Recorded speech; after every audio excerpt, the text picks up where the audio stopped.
मानहानि मामले में सूरत के कोर्ट से 2 साल की सजा और इस वजह से संसद सदस्यता गंवाने वाले राहुल गांधी नई मुश्किल में फंसते दिख रहे।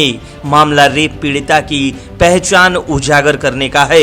दिल्ली हाईकोर्ट ने इस मामले में राष्ट्रीय बाल अधिकार संरक्षण आयोग से 4 हफ्ते में रिपोर्ट मांगी है। हाईकोर्ट के चीफ जस्टिस सतीश चंद्र शर्मा और जस्टिस सचिन दत्ता की बेंच के सामने ये मामला है। दरअसल 9 साल की दलित बच्ची की 2021 में संदिग्ध हालत में मौत हुई थी। बच्ची के घर वालों का आरोप है कि उनकी बेटी से रेप कर हत्या की गई। इस मामले में सामाजिक कार्यकर्ता मकरंद सुरेश ने दिल्ली हाईकोर्ट में अर्जी दी और आरोप लगाया कि राहुल गांधी ने बच्ची के माता पिता के साथ फोटो को ट्विटर पर साझा किया। ट्विटर ने इस फोटो को हटा दिया था और नोटिस दिए जाने पर हाईकोर्ट में उसका कहना था कि अब इस मामले में फोटो हटाने के बाद मकरंद सुरेश की अर्जी का कोई मतलब नहीं रह जाता, लेकिन कोर्ट ने इस दलील को नहीं माना। सुरेश का कहना था कि राहुल गांधी ने पीड़िता की पहचान उजागर कर किशोर न्याय कानून और पॉक्सो कानून के प्रावधानों का उल्लंघन किया। मकरंद सुरेश ने हाईकोर्ट में अर्जी देकर राहुल गांधी पर केस दर्ज करने की मांग की है। उन्होंने राहुल गांधी पर इस केस का राजनीतिक लाभ लेने की कोशिश का आरोप भी लगाया। सामाजिक कार्यकर्ता की अर्जी पर सुनवाई के दौरान एनसीपीसीआर के वकील ने कोर्ट में कहा कि उनको कोई नोटिस नहीं मिला है, जिसके बाद कोर्ट ने नोटिस जारी कर जवाब मांगा। एनसीपीसीआर के वकील ने हालांकि कोर्ट में कहा कि राहुल गांधी का रेप पीड़िता के माता पिता के साथ फोटो वाला ट्वीट भले हटा दिया गया, लेकिन पीड़िता की पहचान उजागर करने के अपराध का मामला बनता है। ब्यूरो रिपोर्ट, न्यूज़ चौक। रंग बदल गया ठाकरे ब्रांड की राजनीति का। वीर सावरकर पर अपमानजनक टिप्पणी करने वाले राहुल गांधी के साथ जंघा से जंघा सटाकर बैठने में संजय राउत को परहेज नहीं। जिस कांग्रेस को लेकर बाला साहेब ठाकरे ने कहा था कि उनके साथ हाथ मिलाने की नौबत आई तो शिवसेना बंद करवाना वो ठीक समझेंगे। उद्धव को उनके साथ महाविकास आघाड़ी में रहने से गुरेज नहीं। पहले कैलेंडर उर्दू में छपवाए, अब उद्धव ठाकरे की रैली के बैनर उर्दू में छपे हैं। ये बात शिंदे की शिवसेना और बीजेपी के नेता कार्यकर्ता पूरे महाराष्ट्र में कह रहे हैं।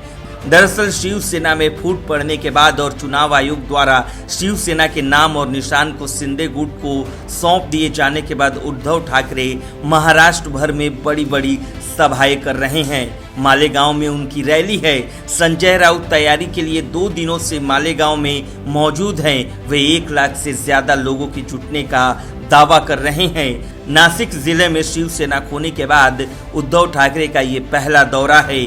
मालेगांव की इस रैली में बड़ी तादाद में मुसलमानों को आकर्षित करने के लिए उर्दू में बैनर भी लगवाए गए हैं। इसी पर बीजेपी और शिंदे की शिवसेना के अतुल भातखलकर, नीतीश राणे, संजय गायकवाड़ जैसे नेता ये कमेंट कर रहे हैं। कुछ दिनों पहले शिवसेना ने कैलेंडर उर्दू में छपवाया था, बाला साहेब ठाकरे को जनाब कहलवाया था और अब बैनर उर्दू में टंगे हैं। उर्दू में ये बैनर्स मालेगांव की चौक चौराहों में लगाए गए हैं। बस यही बाकी रह गया है।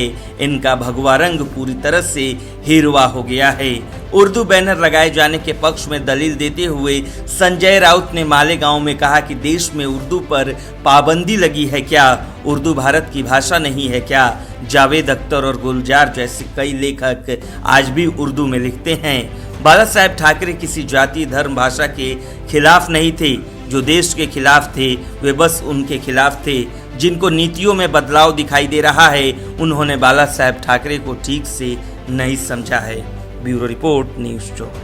सांसदी गंवाने के बाद भी राहुल गांधी की अकल ठिकाने नहीं आई। महाराष्ट्र में शिवसेना कांग्रेस की सहयोगी है। शिवसेना सावरकर को अपना आदर्श मानती है तो दूसरी तरफ राहुल गांधी सावरकर पर बार बार बयानबाजी कर रहे हैं, सावरकर को गालियां दे रहे हैं। हालांकि इस बार उद्धव ठाकरे और संजय राउत दोनों ने राहुल गांधी को गंभीर चेतावनी दी है। वहीं इससे पहले बीजेपी ने भी राहुल पर करारा वार किया था।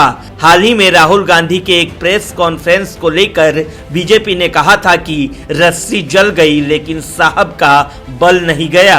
दरअसल सांसदी छिन जाने के बाद राहुल गांधी ने प्रेस वार्ता की थी और उसमें माफी से जुड़ा एक सवाल था। उनसे सवाल पूछा गया था कि बीजेपी आपसे माफी की मांग कर रही है, अगर आप माफी मांग लेते तो आज आपको ये दिन नहीं देखना पड़ता। इस पर राहुल ने कह दिया कि मैं वीर सावरकर नहीं हूँ जो माफी मांग लूंगा, मैं गांधी हूँ और गांधी कभी माफी नहीं मांगते।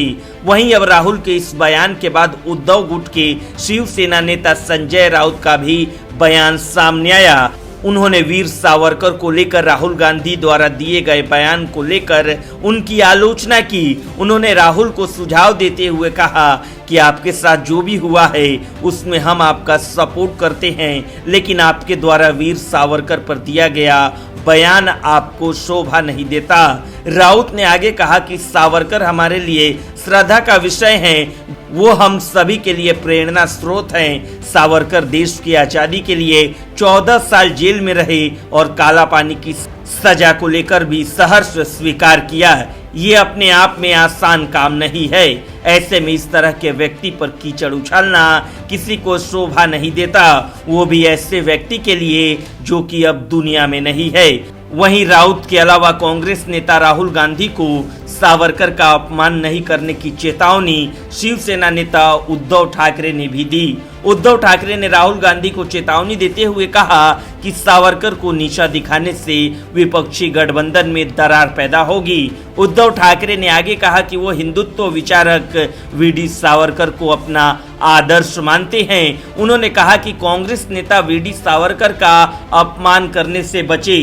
वहीं बीजेपी राहुल पर पहले से ही हमलावर है, अब राहुल सावरकर पर बयान देकर विपक्षियों को भी नाराज करने में जुटे हैं। ऐसे में कांग्रेस को इसका खामियाजा आने वाले दिनों में भुगतना पड़ सकता है। ब्यूरो रिपोर्ट, न्यूज़ चौक। महाराष्ट्र में उद्धव ठाकरे को बार बार झटके लग रहे हैं। एकनाथ शिंदे ने पहले उद्धव ठाकरे को राज्य के सिंहासन से उखाड़ फेंका और अब धीरे धीरे उनके साथ बचे नेताओं को भी अपने पाले में मिला लिया। मालेगांव और नासिक में उद्धव ठाकरे सभा को संबोधित कर निकले और उसके बाद शिंदे ने बड़ा खेल कर दिया। यूबीटी गुट के कई नेता और कार्यकर्ता रविवार को मुख्यमंत्री एकनाथ शिंदे की अगुवाई वाले शिवसेना खेमे में शामिल हुए। सीएम शिंदे ने आनंद आश्रम में आयोजित एक समारोह के दौरान शिवसेना के नेताओं और कार्यकर्ताओं का पार्टी में स्वागत किया। इस दौरान सीएम एकनाथ शिंदे ने उद्धव ठाकरे पर निशाना साधते हुए कहा था कि उन्हें हिंदुत्व के बारे में बोलने का कोई अधिकार नहीं है। वहीं इससे पहले रविवार को शिवसेना यूबीटी के अध्यक्ष और महाराष्ट्र के पूर्व मुख्यमंत्री उद्धव ठाकरे ने केंद्रीय जांच एजेंसियों के दुरुपयोग और विपक्ष की आवाज दबाने का आरोप लगाते हुए बीजेपी की आलोचना की। उन्होंने कहा कि मोदी भारत नहीं है। इससे पहले शिंदे गुट के विधायक संजय शिरसाट ने कहा कि हमने विश्वासघात नहीं किया, उन्होंने हिंदुत्व को धोखा दिया। संजय शिरसाट ने कहा कि हम उन विचारों पर काम कर रहे हैं जिनके आधार पर हमने 2019 में चुनाव लड़ा था। वे हमें देशद्रोही कहते हैं, लेकिन गद्दारों ने ऐसा किया, हिंदुत्व के साथ विश्वासघात किया। बता दें कि बीते कुछ दिनों से महाराष्ट्र की राजनीति में आरोप प्रत्यारोप का दौर चल रहा। मनसे प्रमुख राज ठाकरे ने भी उद्धव ठाकरे पर छत्रपति शिवाजी महाराज पार्क से जमकर निशाना साधा था। राज ठाकरे ने मौजूदा समय में उद्धव नीत शिवसेना की स्थिति और चुनाव चिन्ह धनुष बाण के जाने पर भी पूर्व सीएम उद्धव ठाकरे पर निशाना साधा था। गौरतलब है कि महाराष्ट्र में आने वाले दिनों में कई चुनाव होने हैं और उससे पहले उद्धव ठाकरे को जिस तरह से झटके लग रहे हैं, ये ठाकरे वाली शिवसेना के लिए खतरे की घंटी है। ब्यूरो रिपोर्ट, न्यूज़ चौक।